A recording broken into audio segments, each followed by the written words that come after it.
Yo, welcome back mga ka-Uragon. Dito nga ulit si Uragon George sa Control. So, ngayon, ipapakita ko sa inyo kung ano yung mga ginagawa ko dito, ano yung trabaho ko dito, para magkaroon kayo ng idea kung ano yung buhay ni Uragon sa barko. So, tatlong department po yung barko namin. Lahat ng barko. Deck department, engine, ako taga-engine makina ako, taga-makina, tapos kali. So, dito ako ngayon sa makina. So, ipapakita ko sa inyo kung ano yung buhay ko rito, kung ano yung ginagawa ko rito. So, ngayon guys, ipapakita ko lang sa inyo kung ano yung mga gamit dito, kung ano yung mga gamitan dito sa labas, sa loob ng engine room, para magkaroon kayo ng idea. So, yun, lalabas ako, pero magiging speechless ako kasi hindi nyo rin ako marinig dahil maingay ang makina. Dahil bumabiyahe kami ngayon papunta ng generator. Tsaka isa pala nga guys, medyo makalat kasi nag-overhaul kami ng generator number 3. So kailangan namin matapos bago dumating ng Australia. So biyahe kami, umalis kami ng Singapore. So 10 days ang biyahe mula Australia o 11. So ganyan, kailangan matapos namin yung ginagawa namin. So yun guys, tutor ko kayo. Okay, ingat.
Ayun guys, andito tayo ngayon sa steering gear. So ipapakita ko sa steering gear.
Wasted on myself.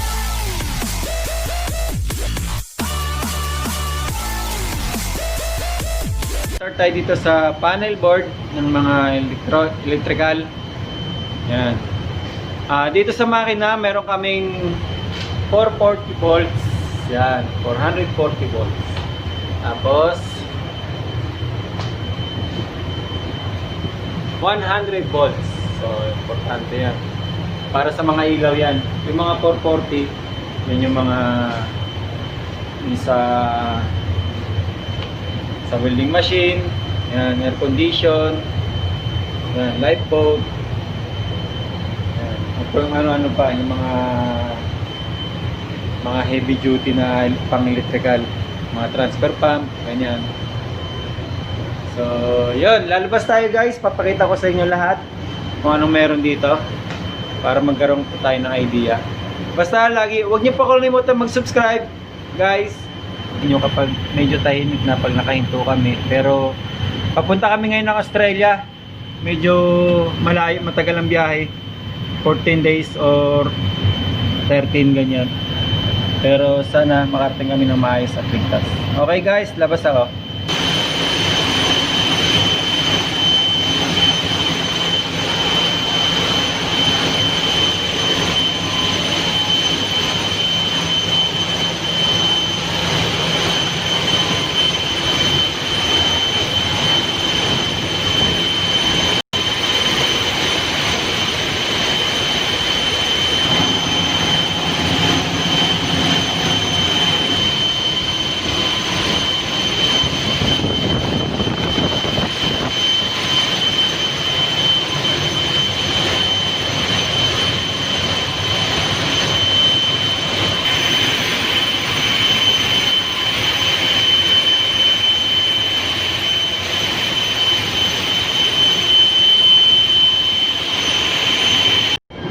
Hello guys, welcome back. Nandito na ulit tayo. So, inikot ko na kayo. Medyo maingay lang kasi speechless ako dahil di rin nyo ako maririnig. So, pinakita ko na sa inyo. Ngayon, kung gusto niyo malaman guys, kung ano yung mga kung ano yung mga purpose ng mga gamit sa labas. So, comment lang kayo para ipaliwanag ko sa inyo kung ano yung purpose, kung para saan. So, kung di ko alam, siyempre magtatanong ako. Yun naman ang ano sa barko eh. Pag di alam, magtanong. Walang masama magtanong. Kaysa magkamali ka, yun lagi ang motto ko sa buhay. Yun guys, maraming salamat ulit. Nagpapasalamat ulit ako sa mga kasamahan ko rito na sobrang bait nila, sobrang supportive. At lalo yung kapitan namin, nagbigay na naman ng free day. So kanina nag-barbecue party kami, pero napakasaya. Yun. Maraming salamat ulit sa lahat ng SMT, sa lahat ng mga tao dito. Yun guys, maraming salamat. Ingat kayo. God bless. Ito ulit si Oragon George. Huwag nyo kalimutan mag-subscribe. Please, mag-subscribe po kayo. Tsaka huwag kalimutan pindutin yung notification bell para lagi po tayong updated sa YouTube ko, sa YouTube channel ko. Kung ano yung gagawin kong content para ma-update ko kayo, para malalaman nyo yung buhay ni Oragon dito sa barko. Okay guys, maraming salamat. Ingat kayo. God bless.